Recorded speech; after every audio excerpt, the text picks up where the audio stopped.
Kita ke Erdogan sekarang. Eskalasi peningkatan perang di Gaza meningkat dengan kehadiran Amerika yang telah mengirimkan 2.000 tentaranya, juga membawa 2 flight carrier, kapal induk terbesar dan tercanggih di dunia. Beda dengan perang di Ukraina, yang Amerika cuma pinjam tangan Yahudi Zelensky, biar yang korban adalah rakyat Ukraina, bukan tentara Amerika. Namun Israel, dengan proyek yang memang diciptakan untuk mesin produksi alat perang Amerika, yang harus terciptanya perang oleh Amerika hadir langsung. Dua pemimpin besar dunia, Putin dan Erdogan, bereaksi. Putin mengirimkan senjata dan pasukan Chechen bersiap di Suriah, sementara Erdogan lain lagi gerakannya. Tensi bukan hanya di Gaza, namun Turki menantang langsung Amerika, di mana Erdogan mengatakan dengan tegas agar Amerika menarik mundur kapal induk dan armada Amerika di wilayah Laut Mediterranean di pantai Israel, yang dijawab langsung bahwa Amerika tidak menghiraukan perintah Turki dengan mengatakan tidak akan mundur dan akan terus masuk membantu Israel. Apa yang Erdogan lakukan kemudian? Dia mengirimkan armada laut Turki Navy ke timur Laut Mediterania. Hal ini membuat posisi netral Turki menjadi ambil posisi atau take a side melawan Amerika, terutama ketika Antony Blinken, Menteri Luar Negeri Amerika, mengatakan Amerika memberikan dukungan penuh ke Israel, bahkan bertindak langsung bersama memerangi Hamas. Dengan jelas, Blinken mengucapkan, "I'm here with my Jewish identity," akan membela Israel penuh. Dijawab dengan tegas oleh Erdogan, "I also approach the region as a Muslim and made a statement to support Palestine." Clear sikap Erdogan dan Turki. Blinken bilang gua Yahudi, Erdogan bilang gua Muslim. Blinken bilang gua Amerika, Erdogan bilang gua Turki. Ketegangan Amerika dan Turki memang sudah berseberangan, di mana ketika Israel menyerbu Gaza di 28 Desember 2008, kemudian kapal Angkatan Laut Turki merapat ke Gaza, dan pada tanggal 30 Desember 2008, Israel menembak kapal Turki tersebut di perairan internasional di Laut Mediterania, yang mengakibatkan 10 kru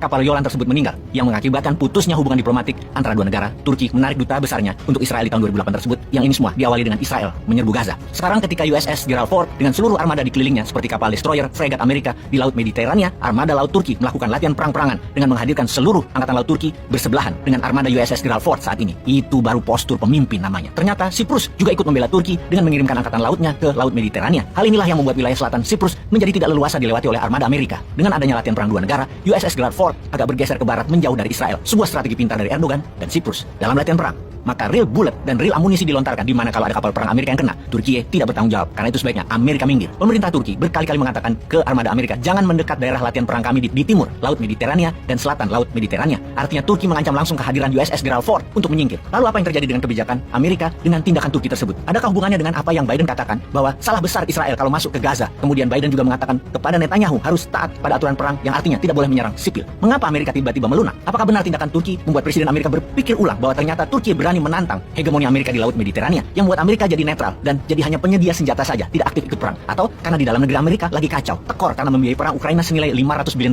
dan masih harus menyediakan $26 billion lagi, namun parlemen Amerika hanya menyetujui $6 billion saja karena pemerintah Amerika tidak tumbuh industrinya dan inflasinya tinggi di Amerika. Dalam negeri Amerika tidak bisa support satu perang lagi, apalagi di Timur Tengah yang manusianya sangat militan. Apakah Amerika mendadak panik karena Erdogan bertemu empat mata dengan pemimpin Iran, Ebrahim Raisi, baru-baru ini, yang menjadi perhatian dunia barat? Amerika, Inggris, Prancis mendadak terdiam, juga mendapatkan fakta Putin mendukung Erdogan, di mana dalam diskusi dengan Iran, Erdogan mengatakan kalau Iran aktif masuk perang dengan Israel, Turki mendukung penuh. Turki akan memberikan drone Bayraktar yang canggih, yang bisa membuat serangan jarak jauh untuk kekuatan, membantu drone Iran Shahid yang terkenal untuk serangan jarak pendek dan menengah. Agaknya mereka tukeran drone. Iran menyerang Israel jarak jauh pakai Bayraktar, Turki serang Israel pakai drone Shahid. Apa nggak sangar tuh keduanya mengapit Israel? Ditambah pasukan Chechen mulai berkumpul di Suriah, tinggal nyebrang ke Lebanon sampai Israel. Di Lebanon juga ada Hizbullah. Di tengah pertemuan Erdogan dengan Ebrahim Raisi, Menteri Luar Negeri Turki, Hakan Fidan bertemu dengan Menteri Luar Negeri Rusia, Lavrov, mendiskusikan Gaza, Suriah, dan Chechen, di mana puncak kesepakatan mereka ketika Israel masuk ke Gaza, itulah garis merah yang jika dilampaui, semua pihak menyerbu Israel. Wih, kalau sudah begini, di mana Indonesia? Ketinggalan lagi kayaknya.